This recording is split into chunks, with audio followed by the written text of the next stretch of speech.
আমার একটা বিচার চাই। হ্যাঁ, আমার স্বামী আর আমি, আমার মেয়ে, আমরা তিনজনে থাকি। না, স্বামী বাজার আছে, আমার স্বামী প্রচন্ড অসুস্থ। 10টার সময় হ্যাঁ মদ খায়, মদে চোর। আর যত ক্লাবের ছেলে, যত পার্টি, উজ্জ্বল মুখার্জি সব হাতে।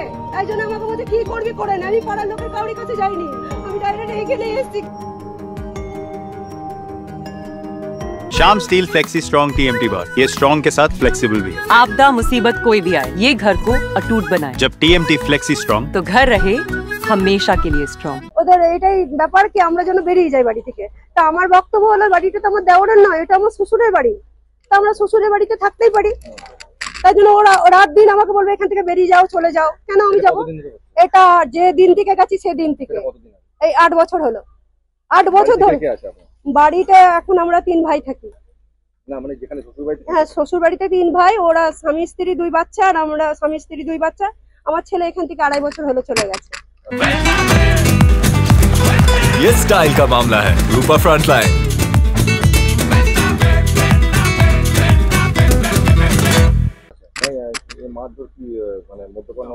হ্যাঁ, মদ খেয়েছে তো প্রত্যেক দিন অত্যাচার। প্রত্যেক দিন আমরা রাত্রে উঠি না, মেয়ে মানুষ, আমি ওর সঙ্গে পারবো?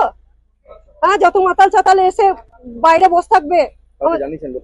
না, আমি লোকাল কাউকে জানি না। কেন? উনি তো উজ্জ্বল মুখার্জির সঙ্গে উঠা বসা করে, চেম্বারে বসে থাকে। ও তো আমার কথা পাত্তা দেবে না, আর আমার কথা শুনেও না। চন্দ্রদেব ধীবর দেওরে। হ্যাঁ, ওই উজ্জ্বল মুখার্জি। আমি কোনোদিন বলতে চাইনি, কেন আমি জানি ও আমার দেওর, ওনার সঙ্গেই মানে উঠা বসা করে। তাই আমার কথাটা নিশ্চয়ই শুনবে না। আর আমরা অনেকবার বলেছি বাড়ির জন্য, বাড়িটা ভাগ যদি হয়ে যায় তাহলে আমরা আলাদা করে বাড়ি করতে পারবো। আমি ফার্স্টে আমি শ্বশুর মানে আমি ভাড়া বাড়িতে থাকতাম পাশেই।